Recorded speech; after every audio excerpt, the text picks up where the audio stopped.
Shalom, saudara-saudara yang terkasih di dalam Tuhan Yesus Kristus. Saya sangat yakin dan percaya kita semua dalam keadaan yang luar biasa, sebab Tuhan Yesus selalu beserta dengan kita dimanapun kita berada. Senang kembali dapat membagikan kebenaran firman Tuhan pada sore hari ini. Saya ingin membagikan bagaimanakah kita bisa meraih kesuksesan di dalam kehidupan kita sehari-hari. Kita baca terlebih dahulu firman Tuhan di dalam Amsal 26 ayat 13 sampai 17. Kita harus tahu terlebih dahulu mengapa kita tidak bisa memperoleh kesuksesan. Ciri-ciri orang yang tidak bisa memperoleh kesuksesan salah satunya di dalam firman Tuhan ini, yaitu orang itu malas. Kita belajar ciri-ciri orang malas ini apa? Kita baca terlebih dahulu firman Tuhan di dalam Amsal 26 ayat 13 sampai 17. Berkatalah si pemalas, ada singa di jalan, ada singa di lorong. Seperti pintu berputar pada engselnya, demikianlah si pemalas di tempat tidurnya. Si pemalas mencelupkan tangannya ke dalam pinggan, tetapi ia terlalu lelah untuk mengembalikannya ke mulutnya. Si pemalas menganggap dirinya lebih bijak daripada 7 orang yang menjawab dengan bijaksana. Orang yang ikut campur dalam pertengkaran orang lain adalah seperti orang yang menangkap telinga anjing yang berlalu.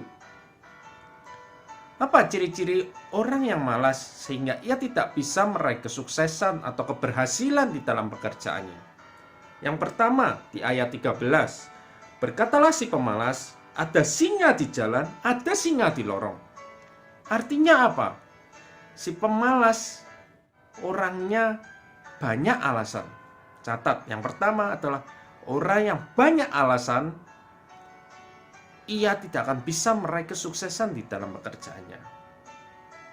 Misal, orang ini sedang membuka bisnis, namun ia banyak alasan. Ada saran-saran dari orang-orang sekelilingnya, kamu buka aja bisnis, beri modifikasi dari produkmu, supaya biar lebih menarik, atau promosikan melalui sosial media. Namun, orang yang malas banyak alasan. Ya nanti kalau laku, aku sudah modifikasi. Kalau nggak laku gimana? Aku kan rugi. Ya kalau di sosial media ada yang lihat. Kalau nggak, aku kan juga rugi waktu. Ini ciri-ciri orang yang malas. Banyak alasan. Yang kedua, ayat 14. Seperti pintu berputar pada engselnya, demikianlah si pemalas di tempat tidurnya. Sebagaimana kita tahu pintu yang berada di engselnya, pintu ini tetap hanya bisa membuka dan menutup. Posisinya tetap, tidak akan berpindah sedikit pun. Begitu juga orang yang malas, seperti pintu yang berada di tempat. Pemalas ini berada di tempat tidurnya terus-menerus. Artinya apa? Bukan hanya dia berada di kasurnya. Maksud dari firman Tuhan ini adalah orang yang malas, dia hanya mau berada di zona nyamannya. Dia nggak mau beranjak keluar. Sekalipun teknologi sudah mengalami kemajuan, kebutuhan yang ada di sekelilingnya sudah mengalami kemajuan, metode-metode promosi sudah mengalami kemajuan, tapi ia tidak mau melangkah keluar dari zona nyamannya. Ia tetap berada bergelut di tempat yang ia rasa sudah nyaman. Sekalipun cara itu tradisional, ia tetap berada di posisi itu. Ini adalah ciri orang yang tidak bisa meraih kesuksesan, keberhasilan di dalam hidupnya. Orang yang malas, yang pertama, ia banyak alasan. Yang kedua, tidak mau keluar dari zona nyaman. Ayat ke-15. Si pemalas mencelupkan tangannya ke dalam pinggan. Pinggan adalah sebuah piring besar atau piring makan yang besar. Tetapi ia terlalu lelah untuk mengembalikannya ke mulutnya. Seperti kita sudah mengambil, sendok ada di tangan kita. Kita mengambil makanan, namun kita malas untuk mengangkatnya. masuk ke dalam mulut kita. Kita tidak akan pernah kenyang sampai selamanya. Artinya apa? Orang yang malas ini adalah orang yang tidak mau bekerja keras.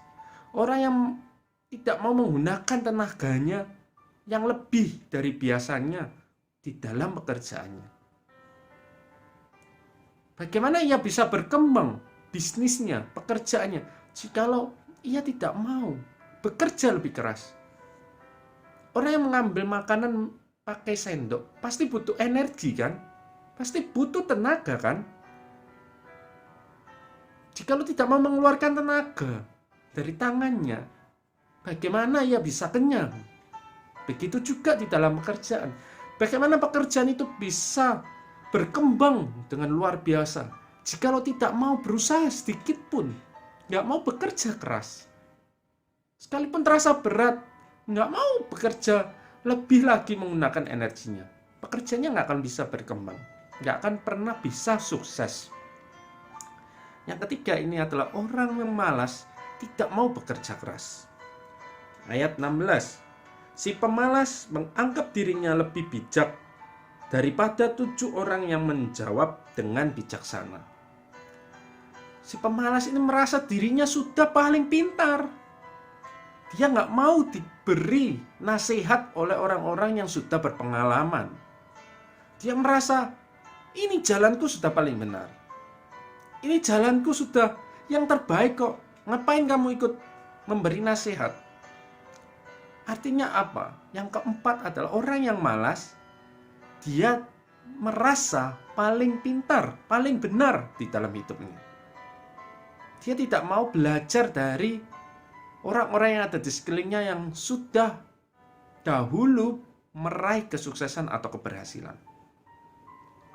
Yang kelima, yang terakhir, orang yang ikut campur dalam pertengkaran orang lain adalah seperti orang yang menangkap telinga anjing yang berlalu. Apa maksud dari firman Tuhan ini? Orang yang ikut campur dalam pertengkaran orang lain, artinya orang nggak akan bisa meraih kesuksesan atau keberhasilan jikalau orang ini selalu mengikut campur urusan orang lain, selalu ingin mengikuti urusan yang dilakukan oleh orang lain. Dia nggak akan pernah bisa fokus kepada apa yang ia kerjakan. Fokusnya orang lain. Bagaimana pekerjaannya bisa berkembang kalau fokusnya kepada orang lain, bukan terhadap apa yang ia kerjakan. Oleh karena itu kita buang 5 ciri orang malas, orang yang tidak bisa meraih kesuksesan di dalam pekerjaannya. Yaitu yang pertama, kita harus membuang semua ini. Yang pertama, orang yang tidak berhasil dalam pekerjaannya adalah orang yang banyak alasan. Yang kedua, tidak mau keluar dari zona nyaman. Yang ketiga, tidak mau bekerja keras. Yang keempat, merasa dirinya paling benar. Dan yang kelima, terlalu fokus mengurusi urusan orang lain. Oleh karena itu, buang semua ini dan ganti dengan tips untuk memperoleh kesuksesan atau keberhasilan di dalam pekerjaan kita. Yaitu yang pertama, jangan banyak alasan. Coba terlebih dahulu apa yang ada pada kita. Coba, jikalau ada kemajuan teknologi, coba dulu. Tidak usah takut rugi. Jangan banyak alasan supaya pekerjaan yang ada di tangan kita ini bisa berkembang. Kita bisa memperoleh keberhasilan, kita bisa memperoleh kesuksesan. Yang kedua, kita harus berani keluar dari zona nyaman. Jikalau cara kita untuk promosi adalah cara yang sudah lama dan teknologi sudah berkembang pesat, ada Instagram, sosial media yang lain, marilah keluar dari zona nyaman. Zona nyaman tidak akan membuat pekerjaan kita bisa berkembang, bisa sukses. Tapi keluarlah dari zona nyaman, coba sesuatu yang baru. Percayalah, Tuhan selalu memberkati usaha kita. Usaha kita tidak akan pernah sia-sia. Cobalah berani keluar dari zona nyaman. Petrus tidak akan pernah bisa berjalan di atas air jikalau ia tidak mau keluar dari perahunya. Begitu juga di dalam kehidupan kita. Kita tidak akan pernah sukses, tidak akan pernah berhasil dalam pekerjaan kita jikalau kita tidak pernah berani keluar dari zona nyaman kita. Yang kedua, beranilah keluar dari zona nyaman. Yang ketiga, bekerja keraslah sekalipun itu terasa sulit. Berusaha sekuat tenaga. Pergunakan energi yang ekstra dari biasanya. Jikalau kita biasanya bekerja hanya 5 jam sehari, kita masih punya waktu untuk bekerja. Tambah waktu itu. Tapi juga ingat, jangan kita menambah kita bekerja dan melupakan hubungan kita dengan Tuhan. Tetap miliki komitmen hubungan waktu dengan Tuhan. Dan sisa waktu dalam pekerjaan yang masih kita bisa gunakan, pergunakan itu. Jangan mengambil waktunya Tuhan untuk kita bekerja, tetapi manfaatkan waktu sebaik mungkin. Jikalau masih ada sisa waktu 10-15 menit, pergunakan itu. Jangan sia-siakan waktu. Bekerja keraslah. Yang keempat, kita harus tetap rendah hati. Mau dibentuk. Ada nasihat yang bagus dari orang yang sudah sukses terlebih dahulu. Terimalah, pelajarilah. Jangan langsung diterima mentah-mentah dan kita aplikasikan. Tapi terima terlebih dahulu, pelajari, telaahlah terlebih dahulu. Baru kita aplikasikan. Tetaplah rendah hati, maulah dibentuk, maulah diberi nasihat. Dan yang terakhir adalah, jangan mengurusi urusan orang lain. Urusilah apa yang ada di dapur kita. Apa yang ada di tangan kita, urusi itu, fokus terhadap apa yang sudah Tuhan percayakan di dalam hidup kita. Jangan terlalu fokus kepada orang lain sehingga dapur kita tidak terurusi. Lebih baik kita mengurusi dapur kita dan biarkan orang lain mengurusi dapurnya sendiri.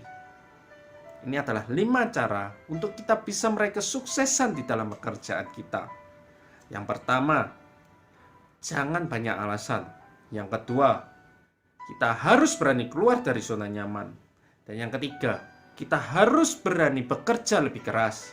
Yang keempat, kita harus tetap rendah hati dan mau dibentuk, mau menerima nasihat. Dan yang kelima, urusilah apa yang ada di tangan kita saat ini. Percayalah, Tuhan pasti akan memberkati orang-orang yang mau berusaha. Usaha kita tidak akan pernah sia-sia di hadapan Tuhan. Tetaplah berusaha dan berdoa. Lakukan itu. Berjalan beriringan. Kita berusaha menjalankan 5 tips ini. Dan kita tetap serahkan hasilnya kepada Tuhan.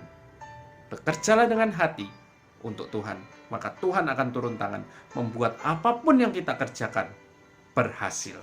Dan kita akan meraih kesuksesan seturut kehendak Tuhan di dalam hidup kita. Semoga firman Tuhan pada hari ini dapat menguatkan dan memberkati kita semua. Tuhan Yesus pasti menolong, memberkati usaha kita semua. Tuhan Yesus memberkati.